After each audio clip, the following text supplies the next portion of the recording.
Assalamualaikum warahmatullahi wabarakatuh. Selamat pagi untuk kami yang sedang menyaksikan video pembelajaran ini. Kembali ke channel Junaidi Fayad.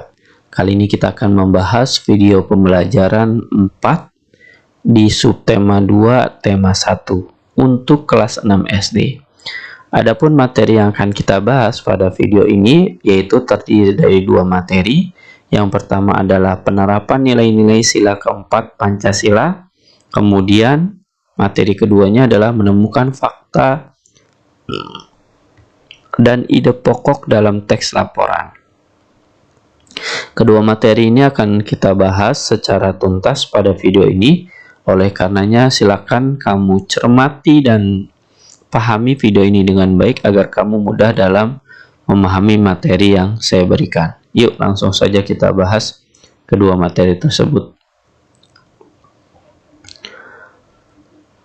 Materi pertama, penerapan nilai-nilai sila keempat Pancasila.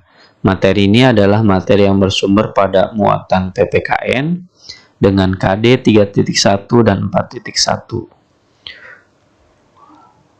Nilai-nilai sila keempat Pancasila seperti yang kita tahu bahwa bunyi dari sila tersebut adalah, kalau kita coba uraikan, sila keempat setelah Persatuan Indonesia adalah kerakyatan yang dipimpin oleh hikmat kebijaksanaan dalam permusyawaratan perwakilan. Kemudian yang kelima, keadilan sosial bagi seluruh rakyat Indonesia.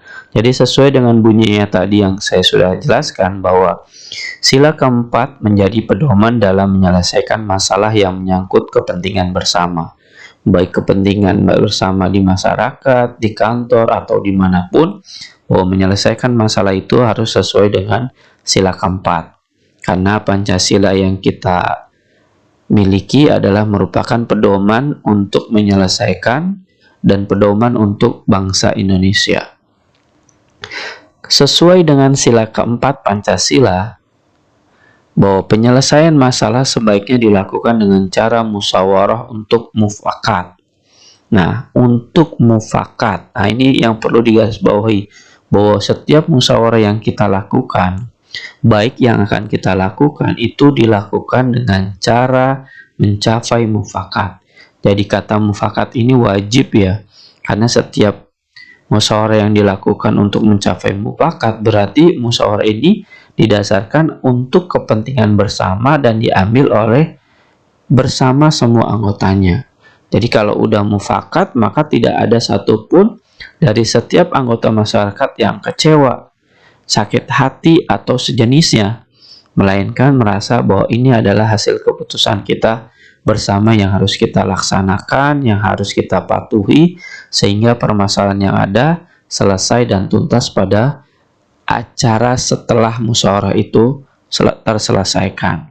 Ini penerapan nilai-nilai dari sila keempat Pancasila yang bisa kita lakukan, kita terapkan dalam kehidupan kita bermasyarakat, berkeluarga, dan bernegara. Mudah-mudahan kita bisa nih melaksanakan dan menerapkan nilai-nilai tersebut.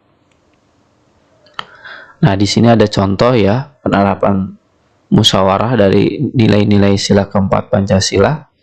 Adapun contoh-contohnya ya banyak di sini ya. Ada 4 contoh-contohnya.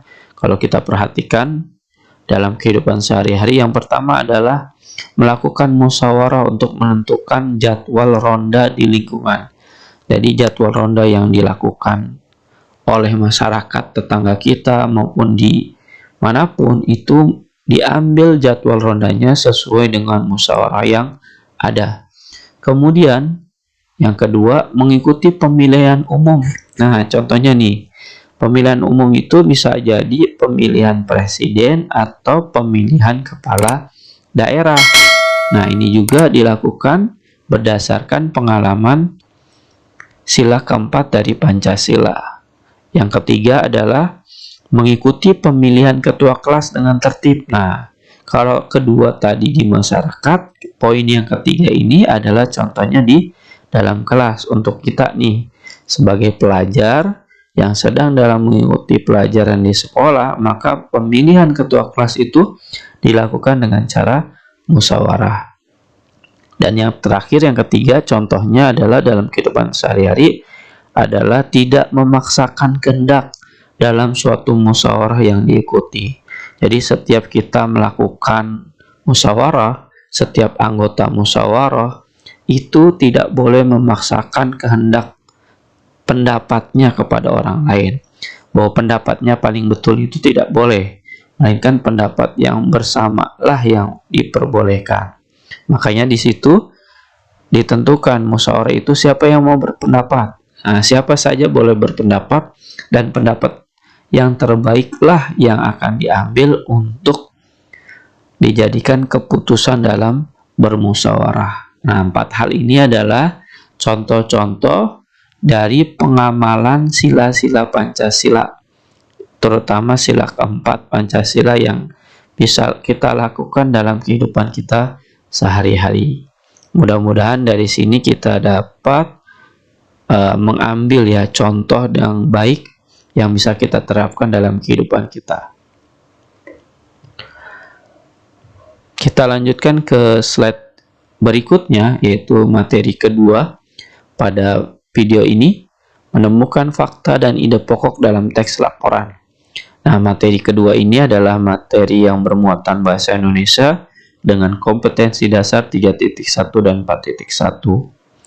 Bahwa yang namanya teks laporan itu memuat informasi penting yang disajikan dalam bentuk fakta atau data. Jadi yang harus kamu perhatikan, teks laporan, saya ulangi, hanya berisi berupa sajian yang bentuknya fakta atau data. Ini yang jangan sampai keliru ya di hati kita nih. Kemudian kamu dapat membuat pertanyaan menggunakan kata tanya apa, di mana, kapan, siapa, mengapa, dan bagaimana untuk mencari tahu fakta yang ada dalam teks laporan. Jadi kalau kamu kesulitan dalam menemukan fakta atau datanya, atau mencari sesuatu hal pada laporan, kamu bisa nih menggunakan kata tanya seperti yang tadi saya udah utarakan. Apa, di mana, kapan, siapa, mengapa, dan bagaimana. Nah, dengan cara menggunakan tanya tersebut, mudah-mudahan kamu bisa dalam menemukan fakta yang terungkap yang ada pada teks laporan tersebut. Dari sini mudah-mudahan kamu bisa nih membuat teks laporan yang sesuai dengan apa yang diinginkan oleh Pak Guru dan Ibu Guru kamu.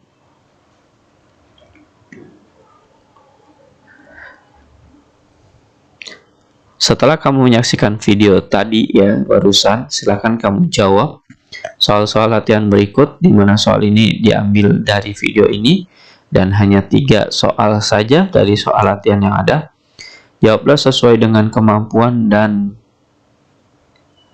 jawaban hasil karya kamu sendiri tanpa harus meminta atau menerima bantuan dari orang lain. Saya doakan kamu bisa dalam menjawab soal-soal latihan berikut dan kamu dapat menjawab dengan jawaban yang benar dan tepat. Terima kasih telah menyaksikan video pembelajaran ini, video pembelajaran 4 subtema 2 di tema 1 kelas 6 SD. Semoga dapat menambah wawasan kamu. Wassalamualaikum warahmatullahi wabarakatuh.